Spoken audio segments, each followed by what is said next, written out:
1998년 12월 9일 충북 제천에서 40대 남자가 홀로 살고 있었던 컨테이너 박스에서 불이 났습니다. 119 구조대가 불을 끈 뒤 경찰은 바로 현장 감식에 들어갔는데요. 옆에가 당시 실제 현장 사진이에요. 보시면 완전히 다 싸그리 다 타버렸죠. 사건의 시작은 아무래도 현장에 있던 LP 가스통에 불길이 닿으면서 시작이 된 듯 보였습니다. 일반 방화 사건으로만 여겼던 경찰. 그런데 집 안을 쓱 둘러보는데 침대 쪽에 뭔가 재 같은 게 뭉탱이로 있는 거예요. 이거 시신 아니야? 그 컨테이너 박스 안에서 한 사람의 시신이 나온 겁니다. 주방 집기들이 드문드문 흉한 형체를 드러내고 있었지만 화마에 목숨을 뺏긴 한 사람의 시신은 도무지 형체를 알아볼 수 없는 상태였습니다. 진짜 그냥 다 재가 돼 있었어요. 그렇다면 불길 속에서 완전히 다 타버린 이 사망한 사람은 누구인 걸까? 신원 파악이 급선무였습니다. 경찰은 바로 주변 탐문 수사부터 시작을 했는데 이웃들 말로는 이 컨테이너 박스에 이 씨라는 남자가 혼자 살고 있었다는 거예요. 그런데 경찰은 이 씨라는 이름 낯설지가 않았습니다. 왜냐? 이 씨는요, 사람을 죽여가지고 깜빵에 있다가 불과 5개월 전에 출소한 남자였거든요. 깜빵에서 나온 지 5개월 만에 죽은 채 발견된 거예요. 이웃 주민들은요, 이 씨의 죽음이 좀 뭔가 석연치 않았습니다. 왜냐면 원체 술 먹고 좀 삶의 의지 없이 살았던 사람이라 일자리도 얻기 힘들고 그러니까 그냥 죽자 해서 자살한 거 아닌가? 또 다른 주민들은 아이고 그놈이 자살을 해? 안 봐도 뻔하지. 술 먹고 담뱃불 아무데나 버리다가 긋고 난 거지 뭐. 작은 마을에서 일어난 이 씨의 사망 사건은 입방아에 자주 오를 만큼 화제거리였습니다. 그런데 사건이 발생하고 하루도 채 지나지 않아서 한 이웃 주민의 눈에 충격적인 모습이 포착됩니다. 12월 9일 오후 이웃 주민 2명이 밭일을 하고 집으로 돌아가고 있는데 저기 화재가 난 이 씨 컨테이너 앞에 한 택시 기사와 어떤 남자가 실랑이를 하고 있는 거예요. 두 남자가 싸우고 있으니까 단박에 눈이 가잖아요. 뭐야? 하면서 딱 쳐다봤는데 저 사람 간밤에 화재로 분명히 죽었다고 생각했던 이 씨가 버젓이 살아있는 겁니다. 택시기사가 아니 이 사람이 가까운 거리도 아니고 먼 거리를 타고 왔으면 택시비를 내야 될 거 아니야. 어디서 내빼려고 그래? 돈 없다고. 돈 없어. 택시기사와 실랑이를 벌이고 있는 이 씨를 목격한 마을 주민은 바로 경찰에 신고를 하게 됩니다. 신고를 받은 제천경찰서는 너무 당황스러운 거예요. 아니 컨테이너 안에서 사망한 채 발견된 사람이 이 씨인 줄 알았는데 살아있다. 그렇다면 컨테이너 안에서 죽은 채 발견된 사람은 누구야? 경찰은 바로 이 씨를 체포하기 위해 컨테이너로 출동을 하게 되는데 딱 갔더니 이 씨와 택시기사 2명이 막 실랑이를 하고 있는 거예요. 택시기사는 택시비 내놔. 이 씨는 없어 꺼져. 경찰은 우선 택시기사 2명에 이 씨까지 다 체포를 합니다. 경찰은 당연히 물었어요. 이 씨, 우리는 컨테이너 안에서 죽은 채 발견된 사람이 당신인 줄 알았어요. 그런데 어떻게 이렇게 살아있네요? 그럼 당신 집에서 죽은 채 발견된 사람은 누구예요? 아니 뭐 누구긴 누구야. 그놈이 우리 집에 블랙놈이지. 그러니까 그 사람 전혀 모르는 사람이에요? 몰라. 나는 그 사람 모른다고. 이 씨 자기는 자기 집 안에서 죽은 채 발견된 남자가 누군지 전혀 모른다는 거예요. 하지만 반대로 이 택시기사의 말은 달랐습니다. 당시에 택시기사 2명이 경찰서로 왔어요. 그런데 한 명이 하는 말이 자기는 어제 저녁에 이 씨를 태운 사람이라는 거예요. 제가 12월 9일 새벽 12시 30분쯤 이 씨라는 그 남자가 손을 흔들길래 태웠거든요. 그런데 그때부터 술에 잔뜩 취해 있더라고요. 그래서 제가 손님 약주 좀 하셨나봐요 말을 걸었죠. 그랬더니 하는 소리가 무슨 자기가 행색은 이래도 고향에 땅도 많고 집도 여러 채 있다는 거예요. 그래서 뭐 저야 손님이니까 아, 돈 많이 버셨나봐요 맞장구 좀 쳐줬더니 갑자기 나한테 하는 말이 기사 양반 돈 많이 벌면 뭐해 마누라가 바람났는데. 그래서 내가 그놈을 죽였어. 내 마누라 꼬신 그 젊은 놈을 내가 죽여버렸단 말이야. 그런데 죽이고 나니까 이 시신을 어떻게 해야 될지 모르겠네. 그래서 내가 우선 그냥 내 집에 이불로 덮어놨단 말이지. 기사 양반이 나를 좀 도와주면 안 되나? 그 죽은 놈을 뭐 땅에 파 묻든지 어떻게 해야 될 것 같은데. 나 혼자서는 좀 무리니까 기사 양반이 조금만 도와줘. 내가 대가는 톡톡히 쳐줄게. 이렇게 말을 했다는 겁니다. 이 말을 들은 이 택시기사 얼마나 섬뜩했겠어요. 지금 이 택시 안에 이 사람이랑 나밖에 없는데, 주위에 껌껌한데, 그런데 이 사람이 사람을 죽였다는데. 처음에는 되게 놀랬는데 어떻게 또 좀 다르게 생각을 해보니 이 씨 완전히 꽐라 상태였잖아요.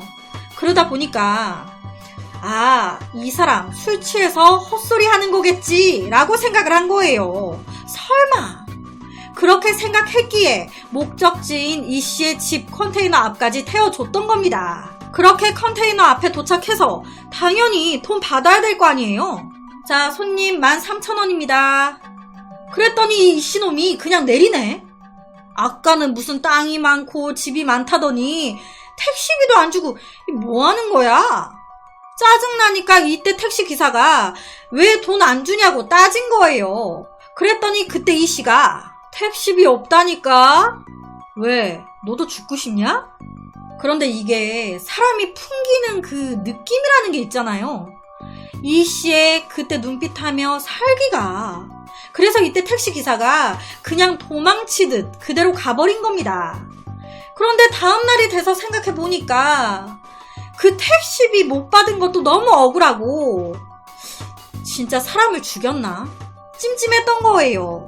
그래서 확인도 해볼 겸 다시 이 씨 컨테이너 집으로 찾아왔던 겁니다. 그런데 딱 그때 이 씨가 다른 택시를 또 타가지고 그 택시기사한테도 돈을 안 주니까 그 택시기사와 실랑이를 또 하고 있었던 거예요. 그래서 경찰이 출동했을 때 이 씨가 새벽에 탄 택시기사 그리고 체포될 당시 오전에 탄 택시기사 이렇게 2명이 현장에 있었던 겁니다. 여튼 분명히 그때 이 씨가 이 택시기사에게 사람을 죽였다고 얘기를 했다. 도와달라고까지 했다. 그런데 이에 대해서 이 씨는 억울하다는 거예요. 자기는 그런 말을 한 적이 없다고. 무슨 소리 하냐고. 내가 사람을 왜 죽이냐고. 그런데 경찰이 괜히 경찰입니까? 이 씨의 옷을 쓱 봤는데 잠바에 얼룩이 묻어있는 거예요. 일반 사람이면 그냥 넘어갈 수 있을 정도의 약한 얼룩이었지만 이게 경찰, 형사들의 눈에는 심상치가 않았습니다. 이 얼룩 이거 뭐예요? 이거 피 아니에요? 이거 뭐지? 이거 흙인가? 나도 잘 모르겠는데. 맞다. 이거 전에 술 먹다가 내가 친한 친구랑 싸워가지고 그 사람 코피가 내 옷에 묻었었네. 아예 내 정신 좀 봐. 이 말에 경찰 바로 그 싸운 친구가 누군데요? 전화번호 어디 사는데? 그 친구 불러요 지금. 삼자 대면 시킨 거예요. 진짜 둘이 싸워가지고 당신 코피가 이 씨 옷에 묻은 겁니까? 그랬더니 당시 싸웠다던 이 친구가 무슨 소리 하냐는 거예요. 야, 이 씨, 너 무슨 소리 하는 거야? 너랑 나랑 싸운 거는 여름이야, 이놈아. 몇 개월 전인데 이제 와서 무슨 피가 묻어 묻기를. 여름에 치고받고 너랑 나랑 싸웠는데 네가 그때 이 겨울 잠바를 입고 있었다고? 말이 되는 소리를 해라. 즉 거짓말 바로 들통난 거죠. 그럼 왜 거짓말을 했을까? 빼박이잖아요. 이 씨, 그만하고 자백해요. 아, 그래요. 내가 죽였어요, 내가 죽였어. 그렇게 범인 잡았습니다.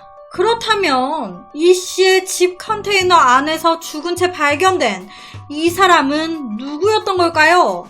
누구인 걸까? 그런데 이 씨, 죽은 사람이 누군지 모른다는 거예요. 자기가 죽인 사람이 누군지 모른다는 겁니다. 정말 누군지 몰라요. 나도 처음 본 사람입니다. 와, 이게 무슨 상황이야? 화재 사고로 죽은 줄로만 알았던 이 씨. 사건 발생 만 하루 만에 살인사건의 용의자로 운명이 뒤바뀌었습니다. 경찰은 사건 현장 일대를 샅샅이 뒤지면서 광범위한 수사를 벌였지만 피해자의 신원을 확인할 만한 단서는 찾지 못했습니다. 정확한 단서가 될 만한 것은 국과수의 부검 결과뿐. 부검 결과 변사자는 남자로 혈액형은 AB형으로 확인됐습니다. 그리고 옆에는 부검 결과 발견된 변사자의 유일한 유류품입니다. 앞니 2개와 왼쪽 윗 어금니 3개에 씌워져 있던 보철. 그런데 이 치료가 된 보철 상태가 영 엉망진창인 거예요. 아무래도 피해자가 생전에 무면허업자한테 치료를 받았던 것 같다고. 그렇다면 도대체 사건 당일 무슨 일이 있었던 걸까요? 무슨 일이 있었길래 이 씨는 전혀 알지도 못하는, 이름조차 모르는 이 남자를 죽이고 불까지 태웠던 걸까? 이 씨 말로는 사건 당일이었던 12월 8일 오후 자기 혼자 컨테이너 자기 집 안에서 고기에 술을 마시고 있었다는 거예요. 혼자 소주 대병을 까고 있는데 누군가 문을 두드린 겁니다. 누구야? 저 여기 일거리 좀 없습니까? 일자리 찾는다고 이 피해자가 찾아왔던 거예요. 그런데 이때 이 씨는 이미 만취 상태였단 말이에요. 오히려 잘됐다 했던 거예요. 술 친구 같이 술 마시면 되겠다. 그래서 이 씨가 일자리? 당신 일 잘해? 술은 잘 먹어? 아이 됐고 들어와, 나랑 같이 술이나 한잔 합시다. 그렇게 어영부영 처음 만난 이 두 사람이 술을 마시게 된 거예요. 그러면서 이런저런 얘기를 나눴는데 이 씨가 피해자한테 뭐 일자리 구한다면서 일은 해봤고 농사는 지어봤어? 그랬더니 피해자가 아이 형님이 도와주셔야죠. 형님? 내가 형님이야? 당신 몇 년생인데? 저 58년 개띠입니다. 피해자가 이때 나이를 얘기한 거예요. 피해자의 나이는 58년 개띠. 이 소리에 이 씨가 아 뭐야, 나보다 13살이나 어리네. 애기네. 야, 한 잔 받아. 그렇게 또 얘기하다가 피해자가 몇 년 동안 교도소에서 썩었더니 제 얼굴이 나이보다 좀 더 들어 보이죠? 이 소리에 이 씨가 놀란 거예요. 왜? 이 씨도 깜빵 갔다 왔잖아요. 너도 교도소? 나도 교도소. 너 어디 교도소에 있었어? 저 춘천에 있었습니다. 그러니까 이 피해자는 전과가 있어 춘천 교도소에 수감된 전적이 있는 58년 개띠 남자인 거예요. 그리고 이 피해자는 이 씨와 대화를 하면서 자기 고향은 강릉이고 자기는 안동 김씨라고 얘기를 합니다. 영월에서 막노동하고 살다가 일자리를 찾아 제천으로 왔다고. 그렇게 12월 8일 오후부터 시작된 술자리는 저녁 늦게까지 이어졌습니다. 술을 얼마나 많이 마셨겠습니까? 완전 둘 다 꽐라가 돼가지고 노래 부르고 난리가 난 거예요. 그러다가 이 씨가 잠깐 소변을 보고 오겠다며 자리를 잠깐 비웁니다. 그런데 그 사이에 이 피해자가 술을 너무 마셔가지고 이게 뭐 주체할 틈도 없이 그냥 이 씨 집 안에다가 오바이트를 그냥 갖다 뿌린 거예요. 우엑 하면서 침대하며 다. 그러면서 술 기운이 더 확 올라오니까 피해자가 그대로 푹 쓰러진 겁니다. 아무것도 모르고 소변 보고 들어온 이 씨, 집 상태를 보고 기겁을 한 거예요. 뭐 오늘 처음 본 놈이 내 집 안에 침대하며 바닥하며 오바이트를 다 해놓고 그 사이에서 뻗어 있으니까. 와, 씨, 이거 뭐냐. 야, 이 새끼야, 일어나라. 그리고 그때부터 둘이 치고받고 싸우기 시작한 겁니다. 이 용의자 이 씨가 이 새끼가 돌았나? 여기다 토를. 야, 너 안 꺼져? 당장 꺼져, 이 새끼야. 그랬더니 이 피해자도 술 기운에 사람도 못 알아보고 너 누구야? 네가 뭔데 나가라 말아야. 너 내가 술 깨면 죽여버릴 거니까 그렇게 알고 있어, 이 새끼야. 이 소리에 순간 욱한 이 씨가 칼로 그냥 갖다 찔러 죽인 겁니다. 그 후에 시신을 이불로 덮어놓고 우선 나온 거예요. 술에 취한 상태에서 우발적으로 살인을 저질렀다는 이 씨. 비슷한 범행으로 실형을 살고 나온 지 5개월 만에 또다시 일으킨 살인이었습니다. 만약 피해자의 시체를 그대로 놔둔다면 또다시 잡히고 말 거라는 생각에 이 씨는 고깃집으로 가서 또 술을 마시면서 시체를 처리할 방법을 궁리하기 시작합니다. 그리고 생각해 이 씨가 택한 방법은 피해자가 이 씨 자신인 것처럼 위장하는 것.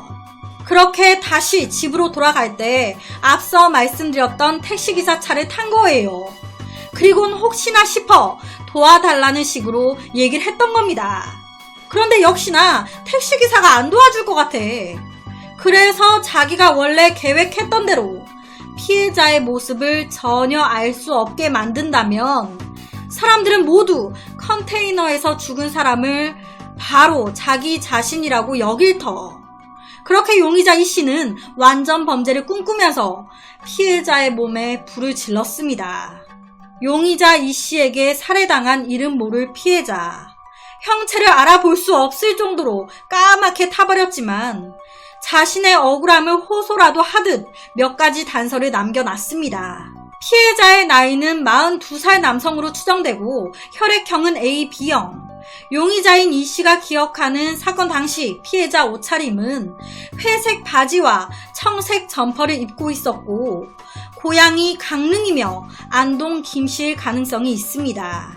그리고 피해자는 무면허 업자에게 치아 치료 받은 걸로 보이는 앞니 2개 그리고 어금니 치료가 있었는데 옆에 보시는 것처럼 앞니 2개가 치료받은 상태였기 때문에 말을 하거나 웃었을 때 딱 티가 났을 거예요. 그래서 친지나 가족, 친구들은 딱 확인이 어느 정도 가능할 수도 있지 않을까. 이 사건은요, 피해자를 알 수가 없는 사건이에요. 범인은 잡혔습니다. 피해자의 신원을 알 수 없는 사건. 제천 경찰서에서는 이 피해자의 신원을 알아내기 위해서 TV라든지 신문이라든지 사람들에게 제보를 요청했습니다. 혹시 아는 사람 있냐? 주변에 실종된 사람 있냐? 하지만 현재까지도 이 피해자의 신원은 밝혀지지 않았습니다. 소리 소문 없이 자신의 이름조차 남기지 못하고 억울하게 살해당한 피해자. 그저 남겨진 단서라곤 범인과 사망하기 직전 나눈 대화가 끝인데 42살에 영월에서 제천으로 옮겨온 AB형의 춘천교도소 깜빵 전적이 있는 무면허 치아업자에게 앞니 2개와 어금니를 치료받은 억울하게 살해당한 이 남자의 진짜 이름은 무엇인 걸까요? 누구인 걸까? 시간이 정말 많이 흘렀지만 혹여나 비슷한 사람을 아시는 분들은 제천 경찰서로 연락을 부탁드립니다. 그래서 오늘은 범인은 잡혔지만 몇십 년이 흐른 지금까지도 피해자의 신원은 밝혀지지 못한 한 살인사건에 대한 이야기를 가지고 왔습니다.